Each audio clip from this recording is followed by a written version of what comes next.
رانوں سے بھی علیحدہ رہنے چاہیے، پیٹ سے بھی علیحدہ رہنے چاہیے، اور زمین سے بھی علیحدہ رہنے چاہیے۔ آپ کی جو کوہنیاں ہیں، ہاں آپ کا ہاتھ تو ظاہر ہے زمین پہ لگے گا، صرف پاؤں بھی آپ کے زمین پہ ہوں گے، اور انگلیاں قبلہ رخ ہوں گی پاؤں کی اور ہاتھوں کی بھی۔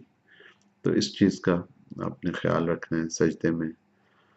اور اسی طرح جب آپ تشہد میں بیٹھے ہوئے ہیں تو آپ کی انگلیاں اس طرح کر کے آپ کی جو ٹانگیں ہیں ان کے اوپر ہوں گی، اور تھوڑا سا وہ آگے گھٹنے پہ بھی آ سکتی ہیں۔ تو یہ سارا ہم نے نماز کا جو طریقہ ہے وہ بیان کیا ہے۔ آپ مزید معلومات کے لیے جو 2 ایپس میں نے ذکر کیے ہیں، جو نماز کا آسان طریقہ اور ہاؤ ٹو پرے، اس کو آپ اپنے فون پہ ڈاؤن لوڈ کر لیں اگر کوئی دشواری ہے، اور اس کے تحت آپ نماز پڑھیں، اور پھر نماز کے بعد اللہ تعالیٰ سے دعا کریں۔ میرے حق میں بھی دعا کریں، کامران اصغر میرا نام ہے، دعا کریں کہ اللہ تعالیٰ مجھے ہدایت دے اور ہم سب کو ہدایت دے۔ اور پھر اس کے بعد بسم اللہ الرحمن الرحیم کا جو ذکر ہے، ورد ہے، وہ کثرت سے کریں، اور حضور صلی اللہ علیہ وسلم پہ درود بھیجتے رہیں، اور باوضو رہ کے یہ کام دونوں کریں۔ بسم اللہ الرحمن الرحیم، صلی اللہ علی حبیبہ محمد و آلہ وسلم، اور خلوص سے دل کے ساتھ کریں، اور لوگوں کے لیے اچھے بن جائیں۔ نماز کا مقصد ہی یہی ہے کہ ہم لوگوں کے لیے اچھے بن جائیں، معاشرے کو ہم جنت بنانے کی کوشش کریں۔ اللہ تعالیٰ ہمارا حامی و ناصر ہو۔ وما علینا الا البلاغ۔